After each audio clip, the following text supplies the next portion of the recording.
I've been trying to figure out your age, Tariq, from time to time, but now since you spoke about 50s and 60s, I could tell you.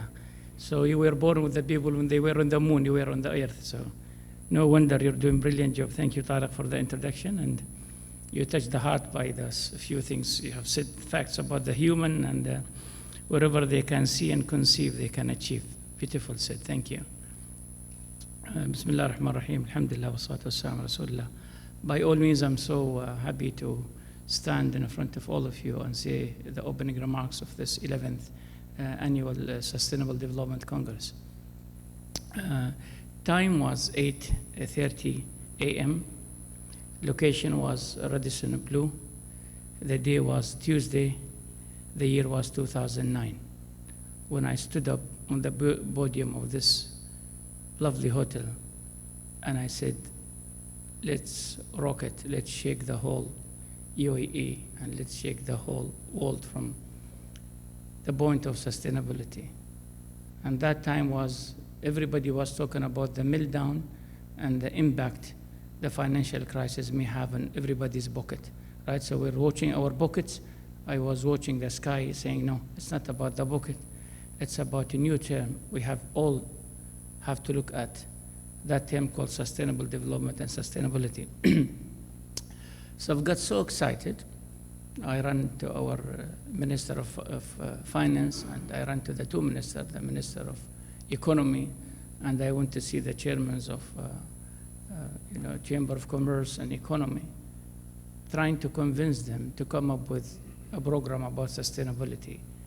And believe it or not, they're all busy about the financial crisis. Still, they insisted in something called the meltdown, the financial crisis.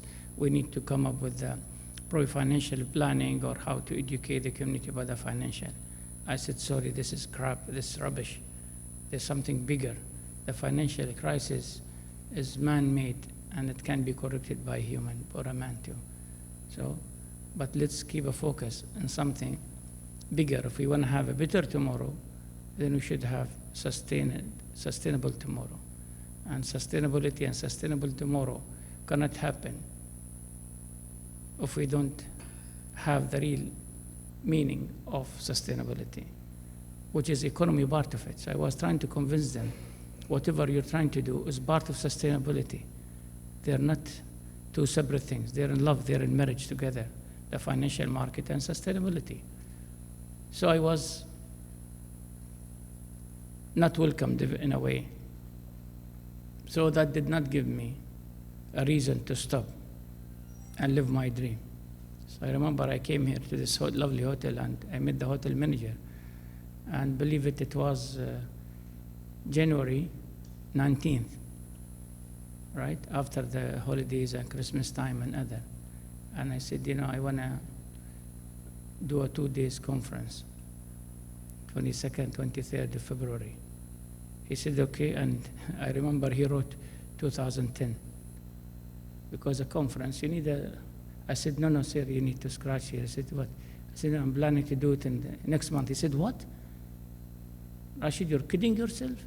I said, no, I'm not, but I'm serious. And he said, how come? Who's going to do that? And those days I was chairing 4 big departments, the Sharjah International Airport, and the Hamriya Free Zone, and the seaports, and the customs. So in a way, I was a big man in the society here. So he thought, okay, probably with this big departments, he can do something. And again, he said, okay, under which name should I book it? The ports, customs. I said, no, under Alleem. Learning Center used to be, not the Knowledge Center. He said, what is this? I said, this is a new non-profit organization I'm coming up with. But he said, Rashid, you're joking yourself here. It's not going to work. It's too early for a conference. I said, no worries. Believe it or not, it just God gifted. I just shoot up an email to everyone whom I could recall on this beautiful planet. And I said, I'm coming up with a program called sustainability and the financial blah, blah. You can never believe it. I had more than 32 speakers who traveled all the way from more than 7 different countries on their own cost, just to say a few words in this program. It was 2 days program. And we started about 120 people at the day 1. Day 2, we had about 85. But that was such a lovely experience. And my plan was at least a day, then somebody else in the country will just pick up this term, sustainability and sustainable development. But again, it didn't work. So I again called up my buddy, Dr. Tariq. Thank you for being around for all those years. I said, Tariq, I know I'm still not convinced why the people here don't love this term. Whether we like it or not, this term is going to be a household. This term is going to be in every single corner of this globe. So we have to do something. And those days, the UN was still celebrating what's called the 8 Millennium Development Goals, because they had from 2000 to 2015. So they're expecting 2015 those goals to do much better. But again, the UN got this big hit with this financial crisis and said, okay, you know what? This is going to make even the 8 Millennium Development Goals like a real hot air dream, because of this crisis, a lot of projects will be on hold or will be canceled and shuffled here and there. So the story continues. I said, no, I still have to give myself energy. So I wanted to go and educate myself more. I went to the lovely place on the net called Amazon. So Miss or Mr. at Amazon, I need to have some books about sustainability. You can never imagine. I had more than 160-something thousand books and audios and videos written about sustainable those days. So you could imagine at the global level, it was there. It was part of the thesis, curriculum of the universities, the schools, and other, but not in this part of the world. So I remember I said I shouldn't give up here again. So went and bought the best two, if you could, after doing little quick book reviews of most of them. So I landed up of buying two, and really I love them. And I went back again to the minister. I said, Mr. Minister, you won the first time, you let me down. Please read this book. This is your lifetime gift. You won't regret. Please read it. It's about sustainability. And I was trying to explain. He was kind to at least to give me a chance. Well, he was kind enough. At least the second Sustainable Development Congress was under their patronage. So they decided to participate at least as a name. I said, that's fine, as a name. But so it means that you're giving me a little support. The same thing with the Sharjah Chamber of Commerce, the chairman. The same thing when they saw me that I'm still interested and pushing toward this, they came forward and they said, okay, Rashid, now we could feel your feelings, and yeah, we'll give you a push here. We'll just give you a support. We'll just participate. And here we go now. Every corner of this country now, after almost a decade, 10 years, they speak sustainability and sustainable development. Every state here, we have 7 states or emirates, they have a conference about sustainability every year. And the one which is really taken to the global level is Abu Dhabi one. But Abu Dhabi one came 7 years after we started, you could imagine. So I'm really happy, and put it in my books, that we were the first to start. We're the first to start the initiative here. And that was my point earlier. To educate the society, to educate the decision makers here in this country, to educate the leadership about the importance of this. And Tariq, you said it very well here. If we really want to have a language that loved and spoken by all, is the language of sustainability, where business comes part of it. And we don't need to be smart enough to figure out what's happening in the world outside. The world is running crazy. Every single country in this globe is suffering of something. If it's not environment, it's the social issues. If not social issues, unemployment, geopoliticals, CO2, and just the list goes on and on and on. And we become so much frustrated. We become so much frustrated at the individual level, and become so much psychological in our thinking process than logical. We're not logic anymore now. We think in a psychological way, in a very reactive. And I always say reactive is not good. It has to be in a very responsive way. We need to respond to, but not to react to.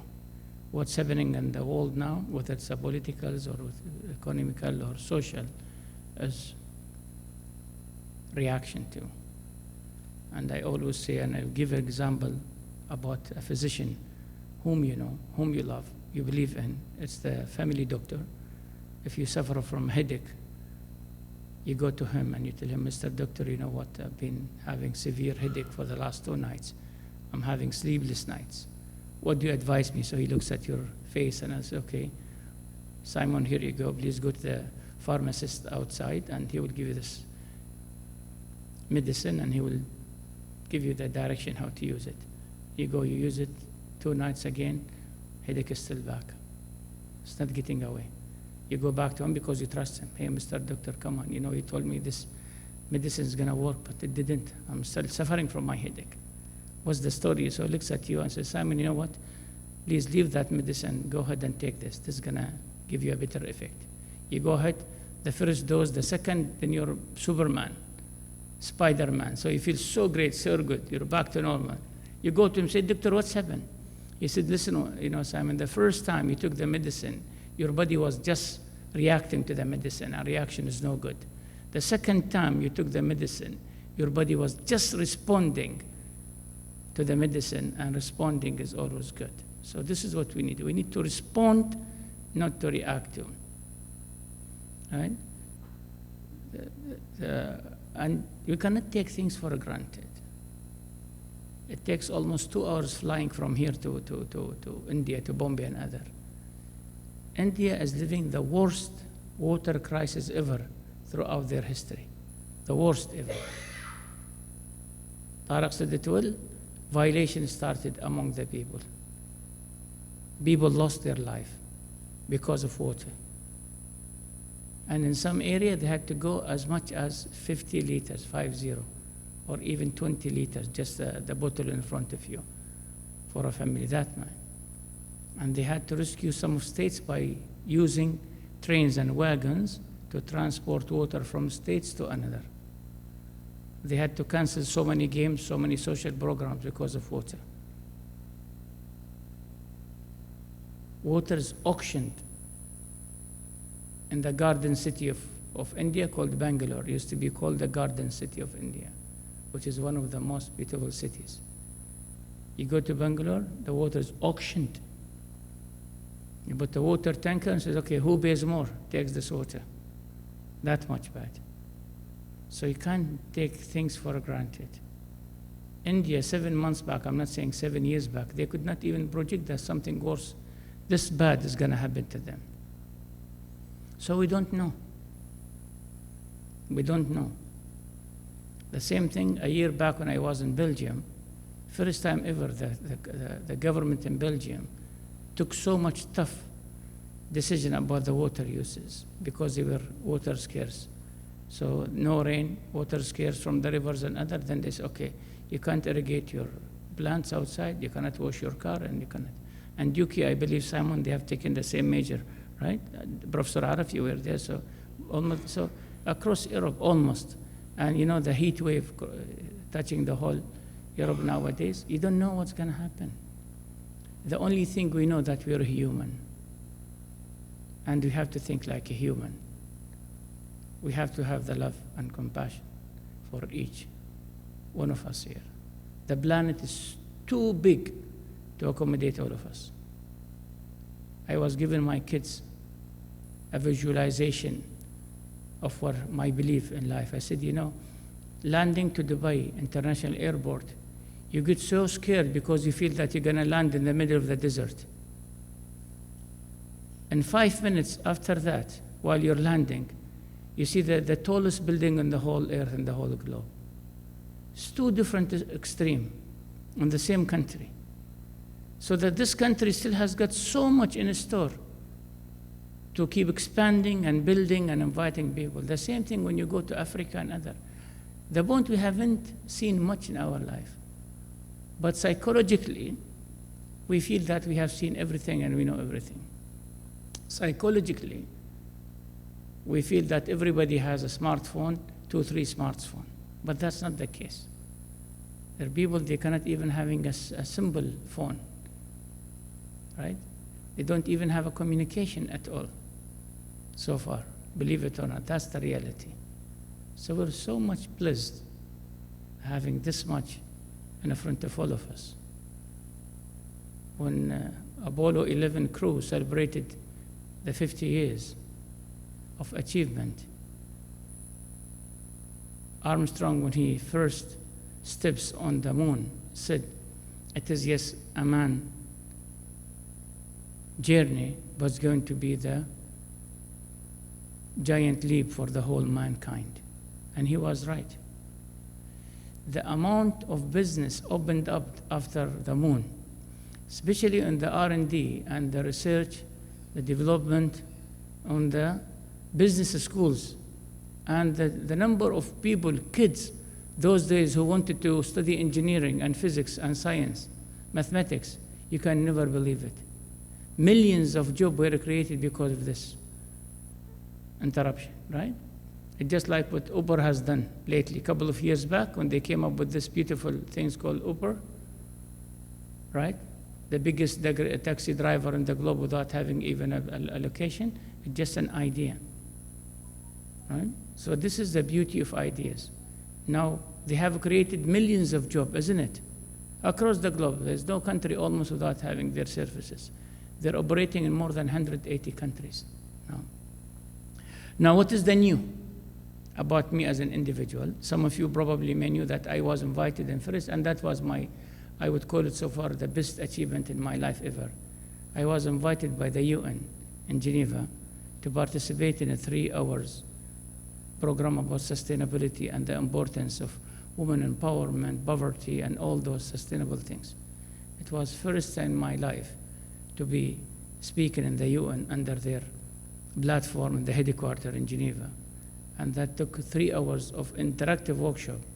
And the beauty that I was given a full 10 minutes to stand up on the podium and to speak about my belief system. And that was a real life achievement.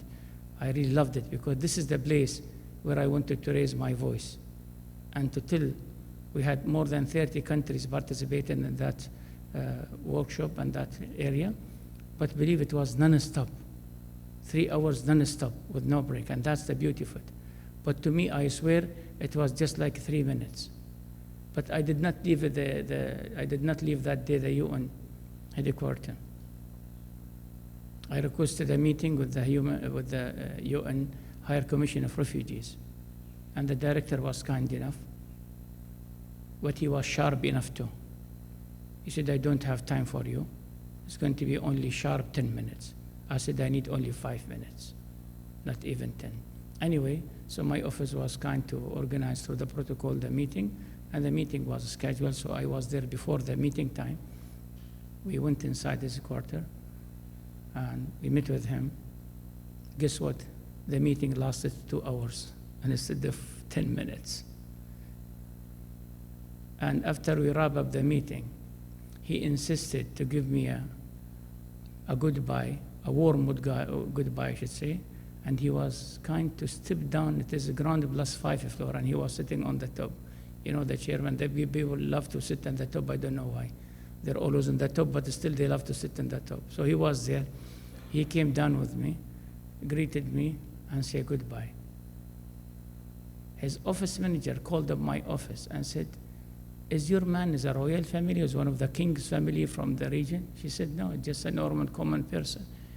She said, believe it or not, first time ever I see my director giving such a warm welcome and time to a person like him. And the meeting to last 2 hours has turned to be such a beautiful and a serious meeting. And to go down to the ground floor to say goodbye to him never happened in this headquarters, I tell you what. So I thought he was one of the king's sons, or I said, no, I'm not. But what I'm trying to say here, because we spoke about the human language, it always works. If I go to UK, I go to Italy, I go to jungle Africa, I go to China, I go to Pakistan, I go wherever. If I speak a human, I'll be received like a human. And we can create a difference. The problem when we have this misconception or perception about a place, about people, about things, and we think that a difference can be created. Difference can never be created. if we want to bring peace, prosperity, love on the table, my prescription is this. Love yourself, have peace within. If you love yourself, you have peace within, then you can change the world. This is the missing piece. We're always looking outside. We're always living in 2 time zones. One eye looking at the very past, and the second eye worried so much about the future. So our eyes are looking 2 different directions. What happens? We miss the beautiful moment of the present. So it is not present anymore. We lose the beauty of the day because the eyes are not looking what we have here. And that is our problem. We need to recall our energy. We need to recall the way how we think. We need to recall the things available in front of all of us to create a better tomorrow and to create a better deal. And I'm sure today, tomorrow, the day after, the interaction you people are going to have and the more people we're inviting to come tomorrow and the day after will create that difference. I'm sure the speakers today, thank you very much for accepting our invitation. And thank you very much. I'm very bad, by the way, when I stood up on the podium to say big thank you for the people who have flown all the way to be part of this lovely function. So we have people flown all the way from UK. Thank you very much for making it with us. We had people flown all the way from Singapore. Thank you very much, Singaporean team. We had people flown all the way from India, from Pakistan. And the beauty tomorrow, we'll have people will be announcing from 3 different African countries. They're just flying for this program. And I really feel good because really we need to listen and to hear from them what's happening about sustainability, how they view it, what is the challenges they're having. Because I'm sure most of us, we heard about Africa, but we have never been to Africa. Most of us never been to, right? So with this, I wrap up my remarks. And Tara, do you have anything to say here, or please let us give time? Either you and me, we speak and we take the whole day program, or we leave the time for the speakers, because they need to speak too, right? You said 1 and 1 is 11. All right, 1 and 1 is 12, yeah? Thank you, Tara.